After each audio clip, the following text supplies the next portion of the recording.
नमस्कार दोस्तों। मैं आर के स्टडी 95 चैनल से आपका बहुत बहुत स्वागत करता हूं।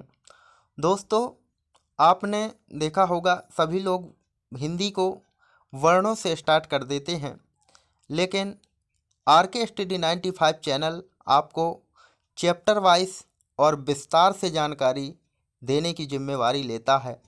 तो इस प्रकार से यदि ये चैनल आपको बेस्ट लगता है और आपको समझ में आता है तो आप शेयर करें और चैनल को सब्सक्राइब करें, लाइक करें और अपने दोस्तों को भी बताएं कि आर के स्टडी 95 चैनल में सभी विषयों को विस्तार पूर्वक समझाने जाएगा। तो दोस्तों, हम शुरू करते हैं। पहला पॉइंट, भाषा। क्या? भाषा। तो भाषा क्या होती है? हाँ, तो भाषा क्या है? भावों को समझने की क्या होती है? विषय वस्तु होती है। एक प्रकार से हम देखें तो भाषा, जिस प्रकार से हम कुछ बोलें तो उस चीज़ को आप समझ जाएं और आप कुछ बोलें तो उस चीज़ को हम समझ जाएं, यही एक क्या होती है? भाषा होती है। तो भाषा क्या होती है? भावों को समझने की एक विषय वस्तु होती है। भाषा का मुख्य रूप से आधार क्या होता है? ध्वनियाँ होती हैं। और भाषा की सबसे छोटी इकाई क्या होती है? वर्ण होती है। और हम देखते हैं, यदि आपके पास वर्ण नहीं है तो आप भाषा को लिखित रूप नहीं दे सकते हैं। भाषा के कितने प्रकार होते हैं? तो भाषा को 3 प्रकार से लिख सकते हैं। मौखिक भाषा होती है, लिखित भाषा होती है और सांकेतिक भाषा होती है। तो इनको हम विस्तार पूर्वक आगे बताएंगे। मौखिक भाषा, लिखित भाषा और सांकेतिक भाषा। और भाषा के भेद। तो भाषा के भेद काफ़ी किए गए हैं। कई लोग अलग अलग भाषा के भेद बताते हैं, लेकिन हम आपको मातृभाषा, क्षेत्रीय भाषा, राजभाषा, राष्ट्रीय भाषा और विदेशी भाषा, इतनी भाषाएं आपको पढ़ाएंगे। और इस प्रकार से भाषा का जो उत्पत्ति होती है, भाषा शब्द संस्कृत भाषा की कहाँ से लिया गया है? भास धातु से लिया गया है, जिसका अर्थ क्या होता है बच्चों? बोलना या कहना। और अपन जानते हैं, भाषा को लिखित रूप देने के लिए हमने पहले भी बताया था कि वर्णों की आवश्यकता होती है। यदि भाषा को कुछ लिखना है तो आपको वर्णों की आवश्यकता होती है। तो हम सबसे पहले पढ़ेंगे वर्णों की उत्पत्ति। तो वर्णों की उत्पत्ति हिंदी भाषा का वैसे सर्वमान्य नहीं है, लेकिन भाषा हिंदी भाषा क्या बोलती है? तो हिंदी भाषा की उत्पत्ति आदिमानव के समय से हुई है। आदिमानव पहले क्या करते थे? आदिमानव आपने देखा होगा, तो आदिमानव क्या करते थे? जंगल में रहते थे। और जंगल में रहते थे, वहाँ पर कुछ था तो है नहीं, तो मिट्टी के बर्तन बना लेते थे। तो क्या बना लेते थे? मिट्टी के बर्तन थे। और नदी यदि तो नदी के पास क्या करते थे? पानी भरने जाते थे, क्योंकि नल, हैंड पंप, ये सब आज का युग है और आज वर्तमान युग में सब चीज़ आ गया है। लेकिन पहले क्या थे? मिट्टी के बर्तन थे और नदियों के किनारे जाते थे। तो वहाँ पर जैसे सभी लोग जाएंगे, आप अपनी गांव में भी देखते होंगे, हैंड पंप के पास सभी लोग बैठ जाते हैं। अब हमारा नंबर आएगा, हम यहाँ देखते हैं। तो ये सब जानकारियाँ तो यहाँ तो आपने बर्तन सभी कलरफुल हो गए हैं, लेकिन पहले के जो मिट्टी के बर्तन थे वो एक ही कलर के होते थे। तो वहाँ पर जब सभी लोग अपने बर्तन रख देते थे तो एक दूसरे में क्या हो जाती थी? अदला बदली हो जाती थी, बदल जाते थे, तो लड़ाई झगड़ा करते थे। तो सभी लोगों ने एक प्रकार से निश्चय किया कि सभी लोग अपना अपना चिन्ह बना दें। तो अपने अपने बर्तनों में सभी लोगों ने अपने अपने चिन्ह बनाए और वही चिन्ह आगे चल कर के लिपि में बदल गए। और लिपि चिन्ह ही आगे चल के क्या हो गए बच्चों? वर्ण हो गए। क्या हो गए? आगे चल के वही लिपि चिन्ह क्या हो गए? वर्ण हो गए।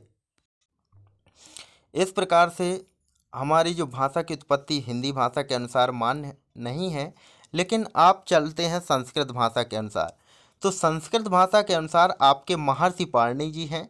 महर्षि पाणिनि क्या करते थे? महर्षि पाणिनि क्या है? संस्कृत व्याकरण के क्या माने जाते हैं? जनक, यानी कि पिता माने जाते हैं महर्षि पाणिनि जी। महर्षि पाणिनि जी क्या कर रहे थे? एक बार तपस्या कर रहे थे। तपस्या किसकी कर रहे थे? शंकर भोलेनाथ जी की।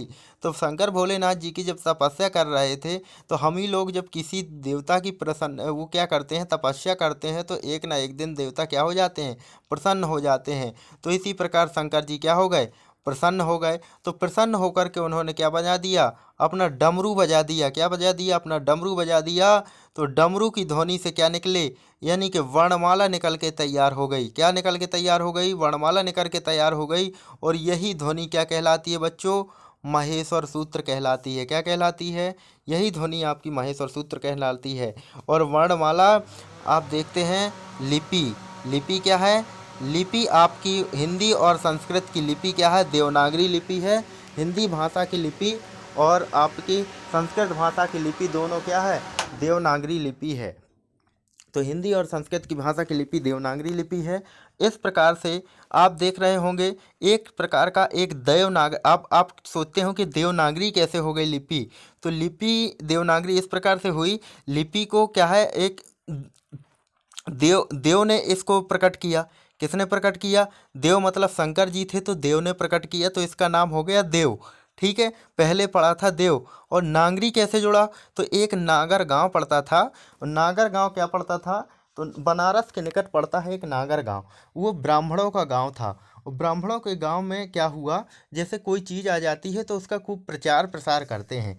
तो वहाँ के ब्राह्मणों ने इस देव के शब्द का खूब प्रचार प्रसार किया, खूब प्रचार प्रसार किया। तो क्या कर दिया गया, उस गांव का नाम नागर था, तो नागर इसमें जोड़ दिया गया, तो बन के तैयार हो गया बच्चों देवनागरी। तो देवनागरी शब्द कहाँ से जुड़ा है, बनारस के निकट एक गांव पड़ता है नागर, वहाँ से देवनागरी शब्द जोड़ा गया है। तो हिंदी और संस्कृत की दोनों लिपियाँ क्या हो जाती हैं, देवनागरी।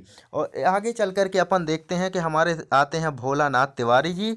तो भोलानाथ तिवारी जी ने ये इन भाषाओं को कितने भागों में, दो भागों में डिवाइड किया है। यानी कि इन्होंने भारोपीय परिवार का अध्ययन किया है। भारोपीय परिवार, भारोपीय मतलब होता है भारतीय प्लस यूरोपीय। भाषा को दो भागों में बांटा गया है। कौन कौन से भाषा को, केंतुम और सत्तम। क्या बांटा गया है, केंतुम और सत्तम। ठीक है, तो केंतुम परिवार में क्या रखा गया, केंतुम में क्या रखा गया, यूरोपीय परिवार की भाषाएं। और सत्तम परिवार में रखा गया भारतीय भाषाओं को रखा गया है। तो सबसे पहले देखा जाए तो सत्तम परिवार की पहली भाषा क्या है, संस्कृत। दूसरी भाषा क्या है, पाली। तीसरी भाषा क्या है, संस्कृत। तीसरी भाषा है प्राकृत। चौथी भाषा क्या है, अपभ्रंश। पांचवी भाषा क्या है, अवहट्ट।